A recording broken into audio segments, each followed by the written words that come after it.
Darlings, how are you guys doing? It's a fabulous 3 day weekend. So, those of you guys who are able to take advantage, I hope you had a great, fabulous weekend. It's still a little bit hot, or actually, not, I would say it's still hot on these parts of the country. So, about that, we did have some like wind event recently, and that was like, whoa. Although that's typical of this time of year for where I live, so still, I just feel like every year the winds just get stronger and stronger. And it's like, OMG. Anywho, hopefully, again, you had a fabulous weekend. It is November 11th, so for our fabulous service members, I am grateful to you. I acknowledge your service and sacrifice, and I am grateful for you choosing to be our front line to defend our country and our allies' interests. Um, I have family members in the military, past and present. I have friends who are currently and previously in the military. So I am grateful for, their service and their time and their sacrifice. Um, I know a lot of people might feel differently about that, but I'm coming from an area of gratefulness. I just want to be grateful for that. I want to be striving to be less and less, how should I put it? Just less focused on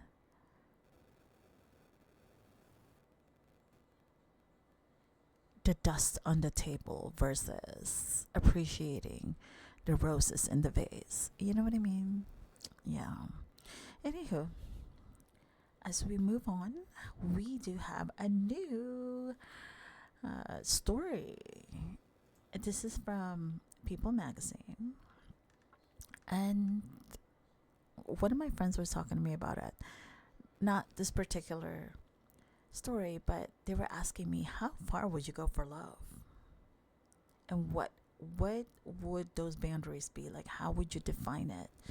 Is it your current love? Is it like you would just up and go because you found, quote unquote, a new fiery love that you want to discover, or at least give a shot to?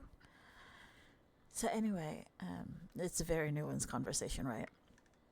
And I saw this in People Magazine that a missing father of 3 faked his disappearance via a kayak accident and instead fled to Europe.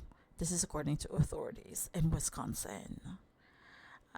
So apparently, a missing dad of 3 named Ryan Borgworth, sorry, I don't know how to pronounce the name properly, is believed to have fled to Europe after he staged a kayaking accident on himself.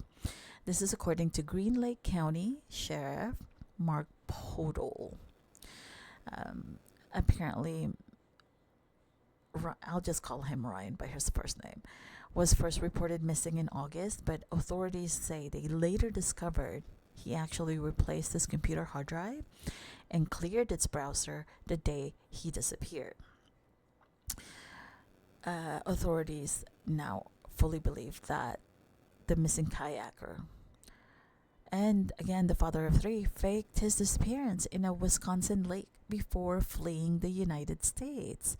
In a press conference on Friday, November 8th, Green Lake County Sheriff Mark Podol provided an update following a 54-day search for Ryan Borgworth.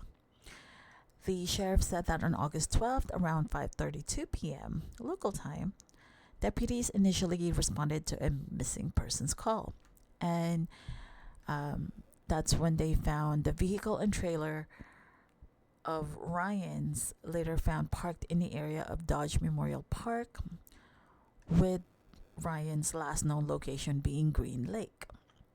About an hour after the alarm was raised in August, the authorities then found a capsized kayak in the western part of the lake in an area where the water is around like 220 feet deep. Ooh, very deep. Now, the following day, fishermen found Ryan's fishing rod in the same lake, his tackle box, um, and inside the tackle box, they found his wallet, keys, and a license, which again belonged to Ryan, who had his last contact with his wife on August 11th. He was reported missing on August 12th, so like the day before. Um, his last contact with his wife was August 11th. And during the news conference just this past Friday, the sheriff explained that on August 24th, a team of experienced drivers and search dogs were actually brought in to look for Mr. Guy. And members of a volunteer search and recovery organization, Bruce's Legacy, also ran a 28-day search for him. 28 days, sir. Dang. But on October 7th, Sheriff Poto said he met with his team and they decided the search had to go, quote, to a different direction, unquote. After they discovered that Borgward's name had been checked by Canadian law enforcement on August 13th, which is the day after he was reported missing. Ding. Like, Mr. Guy crossed the border. I mean, obviously, right? I mean, it's a lake. It's not going to connect to another body of water unless it flows into another body of water. According to the sheriff, this was something they didn't expect, obviously, and this rendered them to analyze a laptop that Ryan had left his wife. And when they delved further, they discovered that Ryan had reported his passport missing and actually obtained a replacement on May 22nd. So before he actually had, quote unquote, disappeared. Now, this made the local authorities there, think that Ryan is, quote, someplace in Europe, unquote, with the sheriff saying officers discovered he had replaced his computer hard drive, cleared his browser on the day of his disappearance. Also, they say that the guy missing took pictures of his passport. He also moved funds to a foreign bank and changed his email and had been communicating with a woman in Uzbekistan ahead of him vanishing. Wait. And also, per the sheriff, the missing man had taken out a $375,000 life insurance policy in January and purchased airline cards. What are airline cards? Wait, I gotta Google that. Airline cards. I'm like, what are airline cards? Oh, what? Oh my gosh, they call it airline cards. It's travel credit cards. I was like, what? It's an airline card.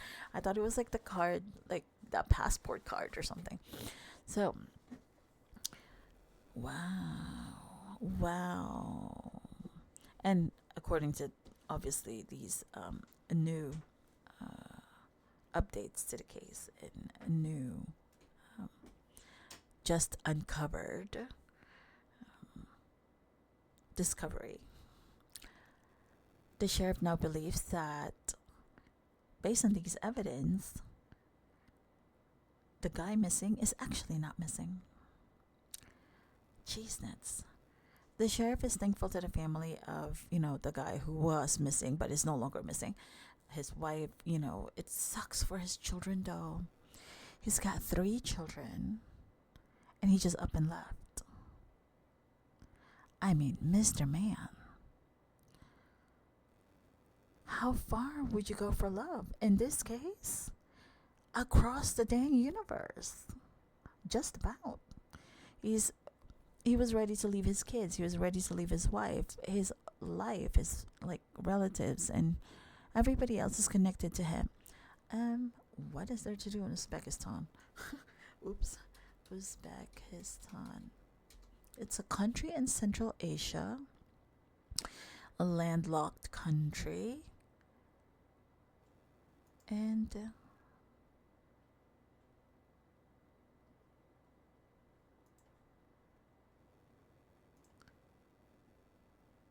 okay, so their main language is Uzbek and Russian.